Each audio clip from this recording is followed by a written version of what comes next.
Right, morning traders. Okay, welcome back to Manakapai. Aiman here.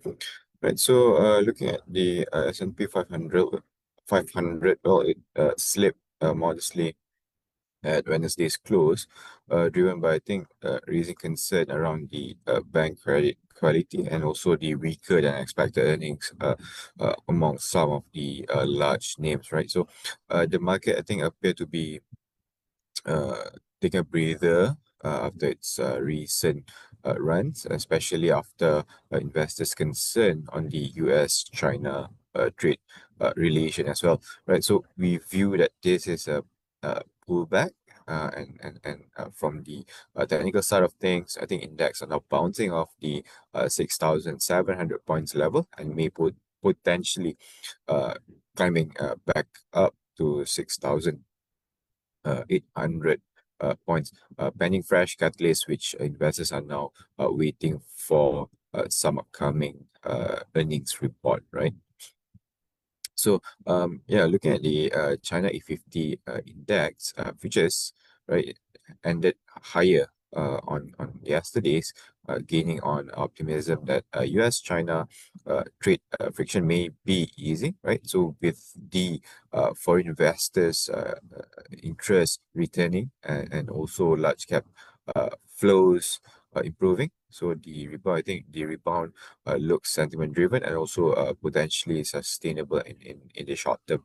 Well, uh, if you see here, right, in terms of technical indicators, look supportive now that the index potentially moved towards the 15,500 point level after the recent rebound. Also, the index now trending higher, aligned with these moving averages.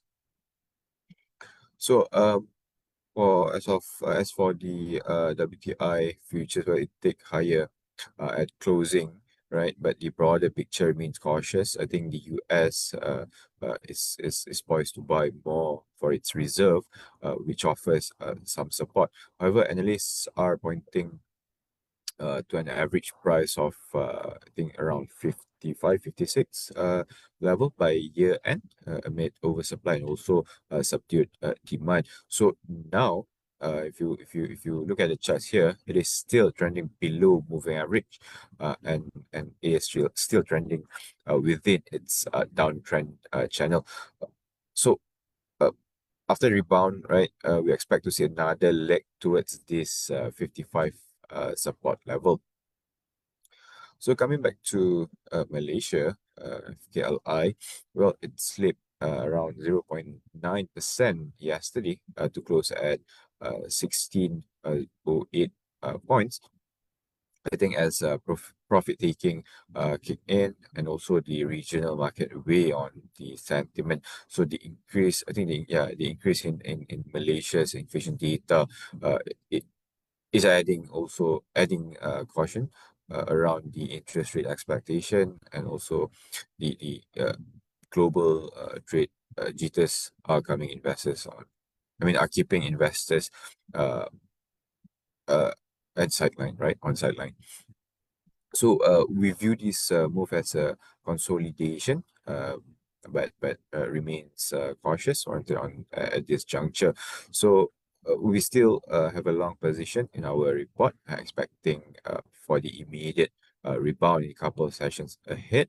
So for now, resistance still marked at 1635 points, followed by 1675 points. While support remains back at 1570, followed by 1535. So from yesterday's move, we see that most of the sectors took a pause following the recent, uh, uh, I would say, uptrend, right? So which most of the index are now turned red on profit taking after the holiday. Right, so okay, just wanted to share. So if you look at the heat map now, right, since we are approaching towards the end of the October, right, and also we are entering November, right. So what you can do now is to start to accumulate, right, since November is usually a bit quiet, those funds tidy up. I mean, the funds tidy up their books and whatnot. So um, the market, I think the market will only start to show some positivity in uh, uh, December moving forward, right? And then sentiment usually turns. Right. So yeah, this is our watch list. In our watch list, we still uh keep an eye on this yellow highlighted names riding on their uptrend, right? So for context, right, MPI, right? For example, MPI. So recently I highlighted the MPI, and the stock really find its support and rebound higher at around 29 support level, which now eyeing for the 31 to 32 level. So moving average also supporting right now. So moving to our Malaysia trading stock, so we have MIC today. So the stock is in its breakout formation after its breakout above the 7.30 ringgit.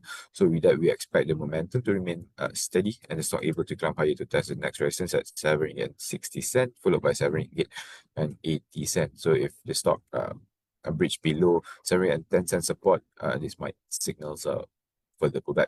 Also, next we have United Plantation. So the stock also experiencing a breakout uh, after this pullback right here. So the stock breakout above 24 ringgit 20 cent, and we're expecting that the price to uh, now trend higher towards the 25 ringgit 50 cent, and second resistance is at 27 ringgit. So do watch out at 23 ringgit 23 ringgit 60 cent for the support, right? And lastly, we have FCPO. Well, the FCPO futures pulled back at close yesterday. Well, the drop comes amid weaker edible oil price in global, right? Especially the famous soy oil, which often drag the palm oil together. So I think on the export front, right? Uh, while Malaysia shipment improving, I think inventories are also high. So in terms of technical wise, right, we believe that the bears are still holding the technical advantage for now after potentially form this reversal pattern. So for now, we are still holding a negative trading bias.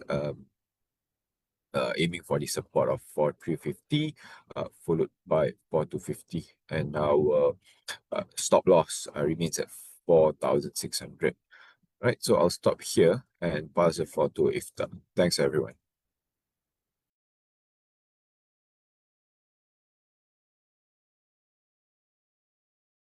Hi, morning everyone. Thanks, Aiman. So, we have an auto sector update today. We maintain neutral on the sector. I think one of the main key talking points from here now on is the EV adoption. So, we note that the CBU EVs tax rebates are set to expire by the end of this year. And as such, we might see a pickup in CBU EV sales towards the year end. However, we still highlight that the financing costs and disposable incomes are the main major concerns for car purchasing. And when it comes to EV, this may be further offset by the prevailing issue, which is the limited of charging infrastructure.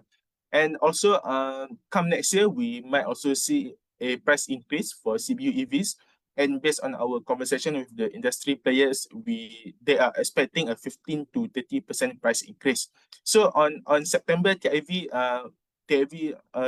was down 22% month-on-month and flattish year-on-year.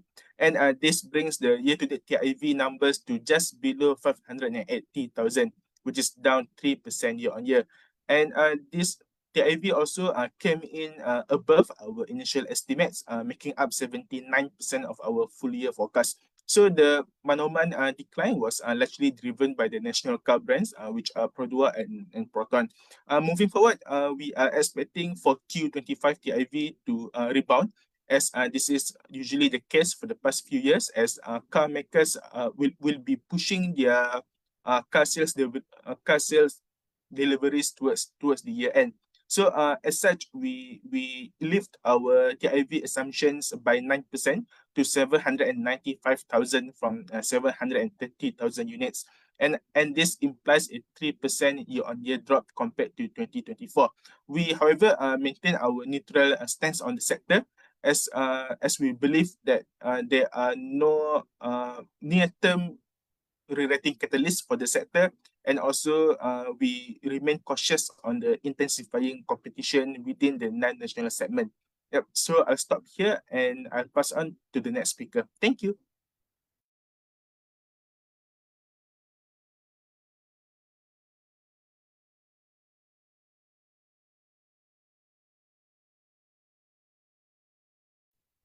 Hi, morning everyone. This is Vanessa from RHB Warrant. So I'll be sharing more on some updates regarding in warrants, right? So I believe everyone is like very interested in call warrants recently, because call warrants actually recently garnered quite a high quite a high, sorry, one moment, technical error. So quite a high interest from the public. Yeah, so last week we actually have issued about 15 new warrants that is actually namely EcoVest, MC-Man, and so forth. So I will just share on some of the updates, like how do we actually identify the breakup price of a warrant. All right, so you actually see it through the mother share. So if you have identified the breakup price of that particular mother share, then you can actually proceed with choosing a good warrant. All right, so a good warrant means that the sensitivity is good, which means it's more responsive, while the effective gearing is high. So you can actually see it from the cheaper absolute price. All right, last but not least is to use the price matrix. All right, so we just do some case study lah, huh? So this is actually the RHB Warrant website. All right, so I think we are all on the same page. So Farm Fresh Berhad FFBC26 is actually the top traded call warrant yesterday. All right, so it was highly traded at around like 4 million plus. All right, changing hands is not like net buying and selling, of course. All right, so why the public actually likes FFBC26? All right, so from this screen we can actually tell that it's a call warrant over Farm Fresh Berhad. And then the sensitivity is actually very sensitive when it's 1.6 ticks. And then if you look at the price matrix, you will see it flips very fast, means that 14 cents became 14.5 cents in, just required 2 ticks, 1 tick up, 2 ticks up, and 1 tick up. So this is how we look at the sensitive, or maybe we call it the responsive call warrants. All right. And the effective gearing is 5.7 times. So 5.7 times means that 1% movement in Farm Fresh Berhad will actually cause 5.7% movement in FFBC26. All right, so FFBC26 is actually one of the more highly, I would say, more popular Farm Fresh Berhad covers among the peers. All right, so besides from that, since today Aiman actually has also mentioned that DNO is actually one of the is aiming a breakout on DNO. So DNO C24 also is one of our newly issued call warrants. So DNO C24 is giving you about 3.5 times of effective gearing. So you can actually tell it from the very cheap bid price. So the bid and ask price is around like 4 cents and 2.5 cents only. So compare to DNO mother share at the price of 125 cents, around there, right? So it's actually, it only requires a smaller capital outlay and then will give you a good leverage exposure. All right, so last but not least, maybe I'll just mention about KSL. So KSL, yesterday and the day before, actually, we actually see a very high demand that we are selling KSL call warrants. So RHB KSLCS, so it's actually it's actually one of the newest or latest KSL call warrants in the market. All right, so you can see that the exercise price is 3.30 ringgit. All right, so then the mother share price is around like 3 ringgit, so means that it's slightly out the money. So when it's slightly out the money, you will actually notice that the Warrant price is slightly cheaper. So it's at about 6 cents. All right, of course, you don't compare it to the half cents. It's really cheap, right? The half cent is really cheap. So it's about 6 cents, and 6.5 cents is definitely tradable. And then the gearing is about 3 times, but the effective, I would say the sensitivity is around like 8 ticks. Yeah, so for those who actually aim a very, very large movement in KLSL, then they will actually go for KSLCS because it's not very sensitive. However, it's giving you a good effective gearing. All right, so tonight, I'm going to have a webinar. So the webinar is will be started at 8:30 p.m. tonight. Sorry, I know we always do it at night. All right, but we are giving away some Shopee vouchers from the quiz. So if you think that you are actually a pro in trading warrants, or you want to learn more and then you want to try out on the quiz, then you're definitely welcome. So you can scan this QR code to register yourself. Else, I have actually already posted the webinar link on the comment section. All right, so tonight we are going to talk about more on fundamentals driven warrants. So it's actually more relevant to the budget 2026. Of course, there are also spillover effects. I'm going to work together with Max Tan to provide some of the insights. But for my side, I will talk more on warrants and also some insights about warrants. Okay, so scan here and then I'll see you tonight. Okay. With this, I will definitely pass this floor to our next presenter. Thank you very much.